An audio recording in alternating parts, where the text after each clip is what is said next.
ختم نبوت کے لحاظ سے بھٹو جیسے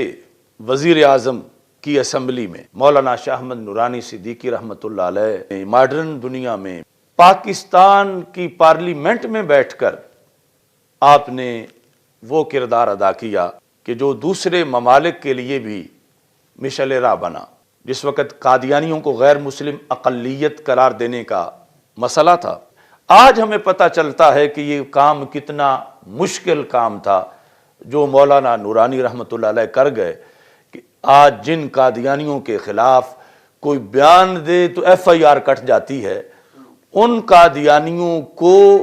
غیر مسلم اقلیت قانونی طور پر قرار دلوانا اسمبلی میں بیٹھ کر امریکہ اور جو سارے اس قادیانیت کی پشت پر تھے، یہ پھر اللہ کا خاص فضل تھا کہ جو پاکستان کی سلطنت کو حاصل ہوا، اور یہ وہ جھومر ہے پارلیمنٹ کے ماتھے پر کہ جو قیامت تک انشاءاللہ شرف کا ایک تمغہ رہے گا اس پارلیمنٹ کے لیے کہ رسول پاک صلی اللہ علیہ وسلم کی عزت و ناموس کے لیے اس پارلیمنٹ نے اتنا بڑا کردار ادا کیا۔ ذوالفقار علی بھٹو نے مولانا شاہ احمد نورانی صدیقی رحمۃ اللہ علیہ سے کہا،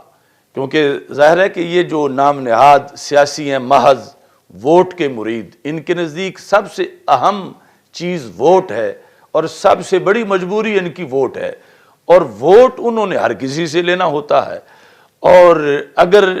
کسی بھی طبقے کو وہ ڈیمیج کرتے ہیں تو ان کا ووٹ بینک خراب ہوتا ہے۔ بھٹو نے یہ بڑی کوشش کی کہ یہ قادیانیوں کو غیر مسلم قرار دینے والی بحث اسمبلی میں نہ چھیڑی جائے۔ اس نے نورانی صاحب کو یہ باور کرانے کی کوشش کی اور قائل کرنے کی کوشش کی کہ آپ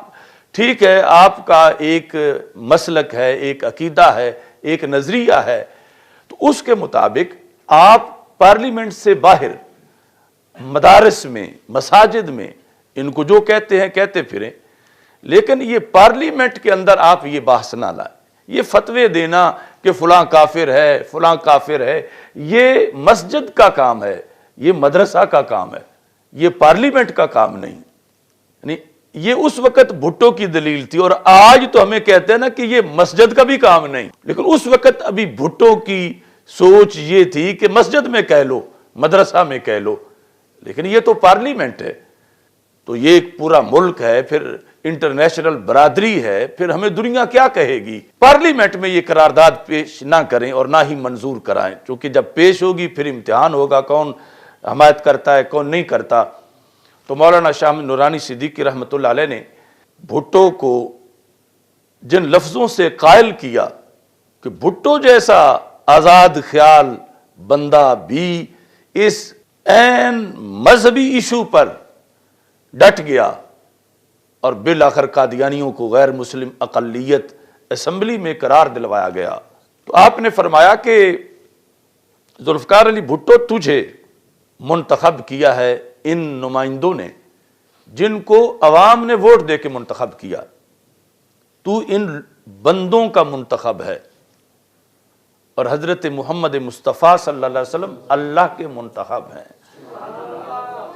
انہیں اللہ نے رسول بنایا صلی اللہ علیہ وسلم۔ تیری کرسی زمین پر ہے، ان کی کرسی عرش بری پر ہے۔ اب تو اس ملک کا منتخب وزیر اعظم ہے۔ اگر کوئی بندہ آج اسلام آباد میں اپنی کرسی رکھ کے بیٹھ جائے اور کہے میں بھی وزیر اعظم ہوں،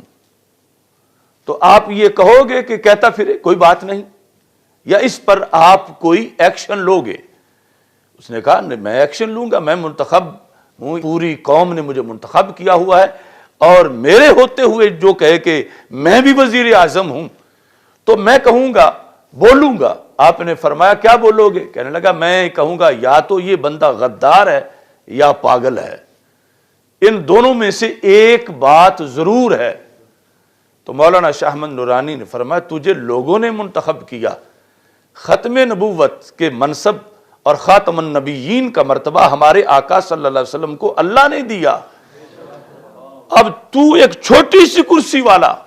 کہتا ہے کہ میرے ہوتے ہوئے اگر کوئی دوسرا کہے میں بھی وزیر اعظم ہوں تو وہ یا تو پاگل ہے یا غدار ہے۔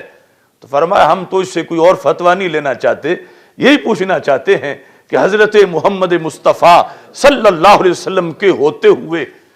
کوئی اور کہے کہ میں بھی نبی ہوں تو کم از کم اسے اتنا تو کہہ دو جتنا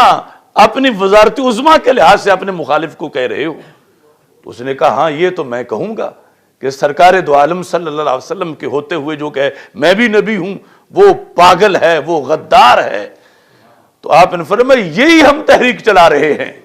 یعنی حضرت محمد مصطفیٰ صلی اللہ علیہ وسلم خاتم النبیین ہیں، اور آپ کے ہوتے ہوئے یہ کانا دجال یہ کہتا ہے میں بھی نبی ہوں، اور پھر یہ لوگ اس کی تبلیغیں کرتے پھر رہے ہیں۔ یہ ہے ہمارا ان سے جھگڑا۔ اس طرح یعنی وہ جو ایک بہت بڑا مذہبی فریضہ تھا اس کے لیے مولانا شاہ احمد نورانی صدیقی رحمۃ اللہ علیہ نے بھٹو کو قائل کیا، تیار کیا، پھر اٹارنی جنرل کو تیاری کروائی، پھر اسمبلی کے اندر اسمبلی کے باہر یعنی پورے ملک میں دورے کیے، اور اس طرح کر کے وہ تاریخی کام اللہ تعالیٰ نے ان سے کروایا کہ جس دن سے وہ ہوا اس دن سے آج تک یورپی یونین کا کوئی بھی وفد آئے پاکستان میں یا یورپی یونین کا